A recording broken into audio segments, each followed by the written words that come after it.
Hello again, everybody. Welcome back to the Rantin Review Pro Wrestling. Today we're talking about the next big 3 or 4 in New Japan Pro Wrestling. Before we get into that, I want to remind you guys that, as always, YouTube likes it when you hit the like button, the subscribe button, the notification bell. It lets other wrestling fans know we talk about wrestling on this channel, so I appreciate it if you enjoy the content on this channel. If you hit that like button, you know, the YouTube thing, we all do it. It's great, whatever. Moving on. So, the big 4 in New Japan, or the big 3 typically in New Japan. It's been around for a long time. There have been a lot of big 3 combinations over the years. The 3 Musketeers, of course. We now have what they tried to manufacture, the Reiwa 3 Musketeers.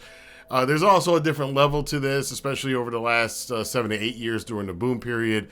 You had this period of time where you had the 3 Japanese wrestlers who were the 3 Musketeers, and then eventually there was the foreign ace, whether it was to some extent kind of Fergal Devitt, Prince Balor, Finn Balor, Fergal Devitt, Prince Devitt, whatever you want to call him, the first leader of Bullet Club. And it typically is the leader of Bullet Club that tends to be, more often than not, the foreign ace or the Gaijin ace, if you're going to be rude about it.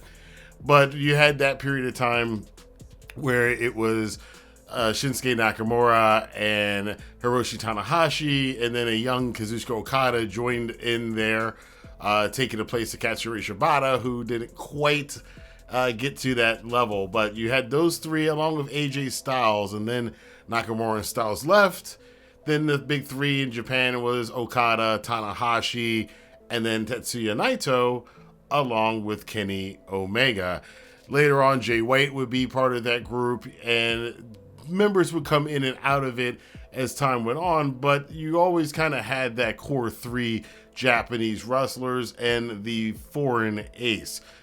Modern day New Japan in 2025 is beset with a lot of bad luck. It's been 5 years now since the last boom period ended, and it doesn't seem like it's been that long, but it has been that long. And in that time period, since the pandemic and some of the not so great decisions like the House of Torture and Sonata's world title run, these problems kind of mounted up, and eventually it turned out to be that New Japan didn't have a big 3. In fact, currently right now, officially, I don't think you can say they have a big 3.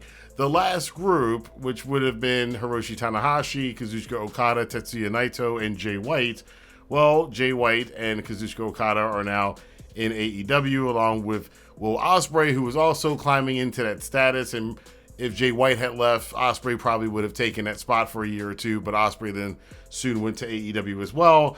Tanahashi, on the other hand, who's been, as you've heard me mention his name in a lot of these groups, Tanahashi now is 1 year from retirement, and his prime, he is well past it now, as he's barely able to move in some of his matches. And Tetsuya Naito, unfortunately, with a lot of injuries, both to his legs and his arms and his back, and of course his infamous problems with his eyesight. Naito is only a couple of years from retirement, maybe, and he's already showing signs of deterioration in the ring. So these are sad things to mention, and New Japan's main event scene has been kind of barren.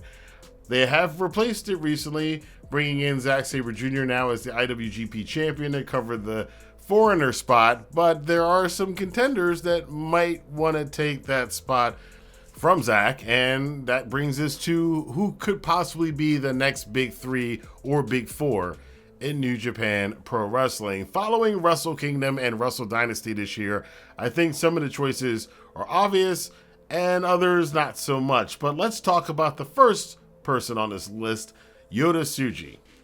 Suji came in with a lot of fanfare when he came back from Excursion.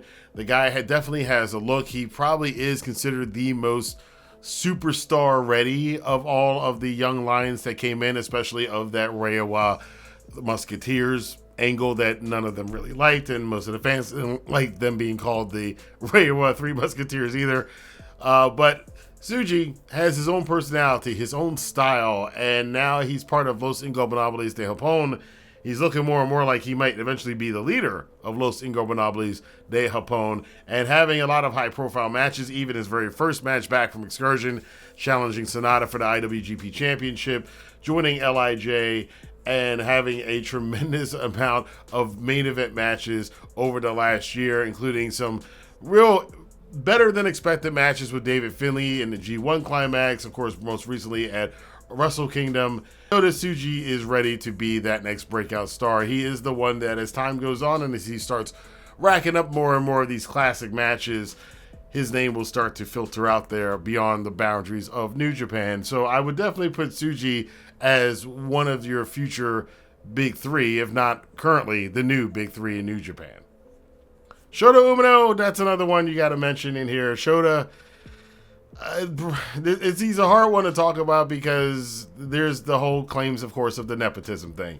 His father is Red Shoes, the head referee of New Japan, and also a very famous character in the New Japan pantheon in itself. People love Red Shoes. His son now being in the ring and them, we just saw it at Wrestle Kingdom, Red Shoes refereeing his son in a World Heavyweight Championship match in the main event of the biggest show of the year in the Tokyo Dome.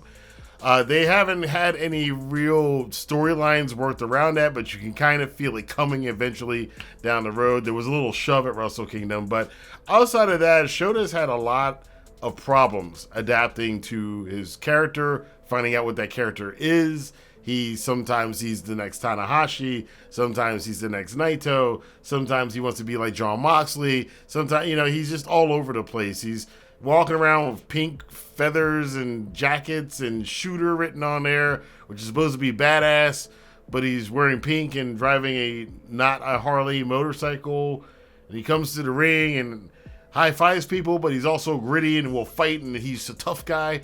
Shota's character is schizophrenic, for lack of a better word, and until he settles on which one of these personalities he wants to be him, in fact, maybe he should get rid of all of them and actually find who Shota Umino actually is, I think that is going to hold him back. Many fans have suggested that Shota might have to go on excursion again, maybe a trip to AEW to finalize his feud and put that behind him with Jon Moxley. Maybe that would be a good thing for him to do over the course of a couple of months.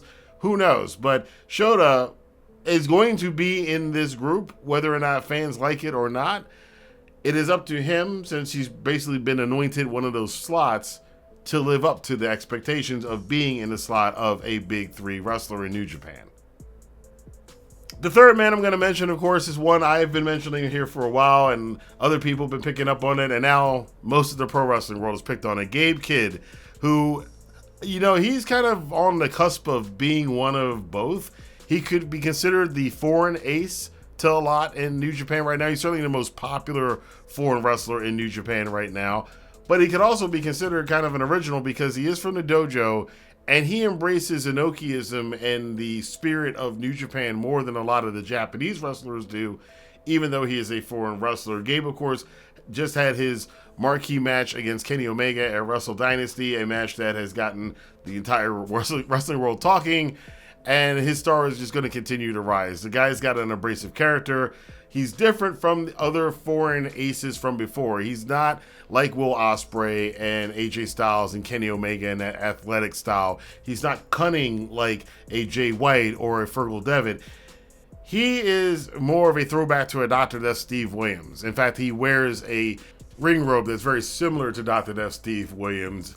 I believe that Gabe Kid is a return to the old style of foreigner in Japanese wrestling, like your Big Van Vaders, like your Dr. Death Steve Williams, like your Stan Hansens, a guy that's tough and brutal, but can perform psychologically in the ring and make you care for them or care for their opponents and get you invested, and the crowds are definitely responding to it in Japan. I'm not so sure about the States just yet. I think he's still seen as a guy that the Western fans don't quite know, but again, following this match, which is I think the reason they had this match with Omega at Wrestle Dynasty, I think that's going to change over time. And as I've said for a long time, yeah, Gabe Kid's going to be in one of the big three. In fact, I consider him right now one of the big three in New Japan. He definitely will be in that spot by the G1. He will be definitely considered one of those guys.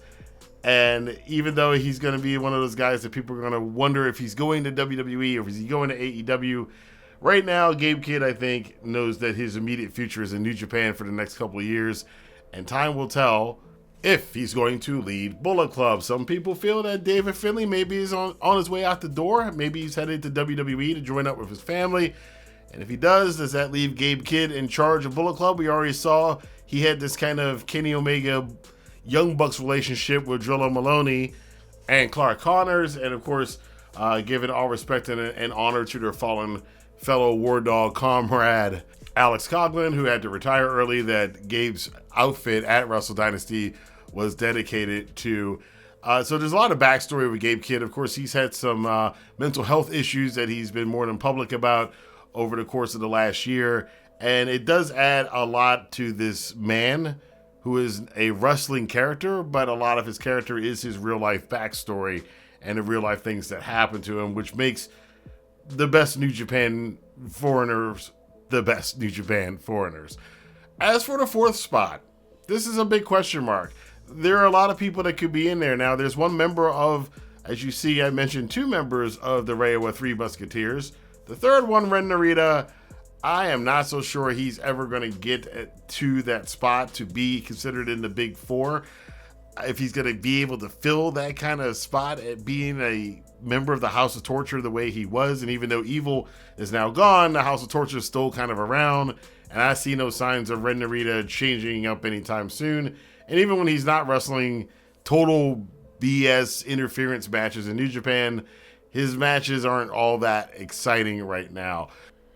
Yuya Uemura is another contender for that. It seemed like they were probably lining him up to be in the playoffs of the G1 last year before he legitimately got injured and had to leave the tournament. He does have a fair amount of fan support, so I'm considering that to be a big question mark, whether or not he's going to be able to ascend up. He's got some road to travel in order to get there. There's plenty of other young lions. There's a lot of young lions who are going to be coming back from excursion this year. We'll see if any of them can rocket up into that 4th spot. And there's one more person who we might now have to consider to possibly be in that 4th spot, and that is Konosuke Takeshita, who recently has signed a contract to also work alongside of his work in AEW in New Japan Pro Wrestling. So you'll be seeing a lot more of Takeshita. And if there's anybody, if he was full-time with New Japan, I would say is absolutely going to be in that Big Four, it would be Takeshita. Him doing part-time in New Japan, even though he's under contract, I think you can see enough of him that he would feel like he would be the 4th member of that Big Four. But I want to know what you guys think. Let your voice be heard in the comment box below. Who do you think the Big Four in New Japan are going to be? Are there Big Four? Do these people earn this spot? Do you think Shota is ever going to actually feel like he belongs in that position? Can Yota Tsuji hold on to the momentum that he has? Is Gabe Kid going to redefine what the foreign ace is all about in New Japan? And who do you think should fill that 4th spot in the Big Four? Again, let your voice be heard in the comment box below. Until next time, I'll see you guys here for more news, rumors, and commentary on the Rant and Review Pro Wrestling. Have a good day.